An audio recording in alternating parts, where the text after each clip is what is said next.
एक बड़ी खबर मिल रही है हरियाणा विधानसभा चुनाव को लेकर। ये बड़ी जानकारी है। आम आदमी पार्टी और कांग्रेस के बीच गठबंधन नहीं हुआ है। आम आदमी पार्टी ने उम्मीदवारों की पहली लिस्ट जारी कर दी है।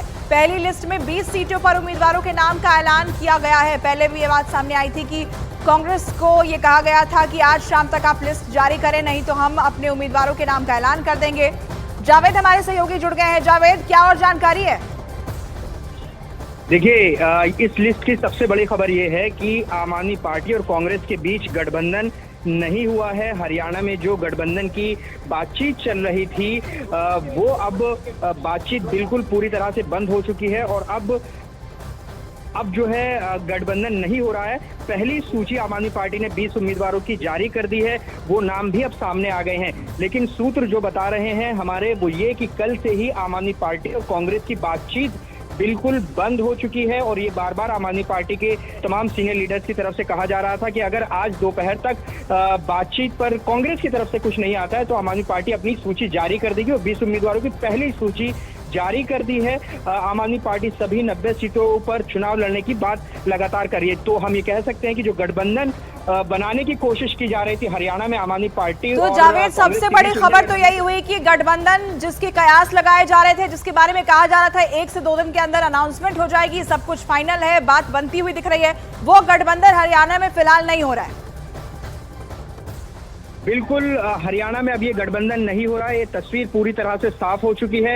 एक लंबा समय बातचीत का चलता रहा, कई दौर की बातचीत जो है वो राघव चड्ढा आम आदमी पार्टी के सांसद और दीपक बाबरिया जो कि प्रभारी हैं हरियाणा के, उनके बीच बातचीत चली। लगातार पॉजिटिव बयान भी आ रहे थे। कल भी राघव चड्ढा का बयान आया कि उम्मीद है कि कुछ हो, लेकिन आज सुबह से जो सूत्र बता रहे हैं कल से बातचीत कोई नहीं हो रही है। और ये कहा जा रहा था आम आदमी पार्टी की तरफ से कि अगर आज कोई बातचीत कांग्रेस की तरफ से नहीं होगी तो आम आदमी पार्टी अपनी सूची जारी कर देगी। और हुआ भी वही। आम आदमी पार्टी ने 20 उम्मीदवारों की पहली सूची जारी कर दी है और अब आम आदमी पार्टी ये दावा कर रही है कि वो सभी 90 सीटों पर चुनाव लड़ेगी। अहम बात यह है कि इस पूरे गठबंधन की कवायद जो शुरू हुई थी वो राहुल गांधी के बयान से शुरू हुई थी और बातचीत चली। बयान दोनों नेताओं की तरफ से है, दोनों दलों के नेताओं की तरफ से है, लेकिन अंत में ये गठबंधन नहीं हुआ और अब आम आदमी पार्टी और कांग्रेस हरियाणा में अलग-अलग चुनाव कहीं ना कहीं इस गठबंधन की जो सुगबुगाहट थी वो राहुल गांधी के बयान के बाद ही शुरू हुई थी, लेकिन कांग्रेस पार्टी के अंदर, आम आदमी पार्टी के अंदर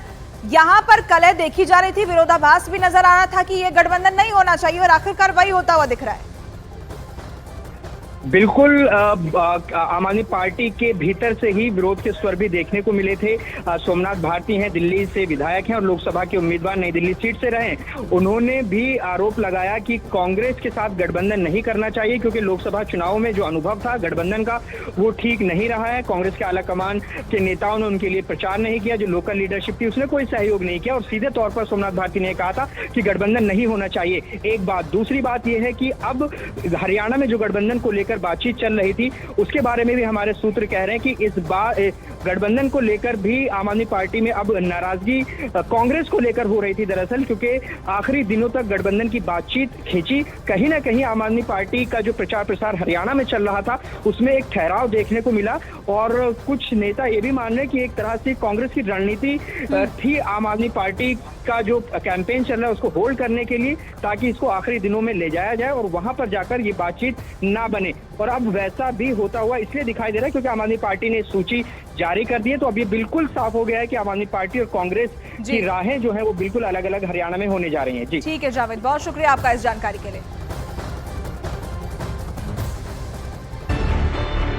न्यूज़ 18 इंडिया चौपाल, एक ऐसा मंच जहां जब जब बात निकलेगी तो सिर्फ दूर तक नहीं बल्कि दुनिया के कोने कोने में जाएगी, क्योंकि इस बार बात होगी भारत के वैश्विक महाशक्ति बनने के लक्ष्य पर।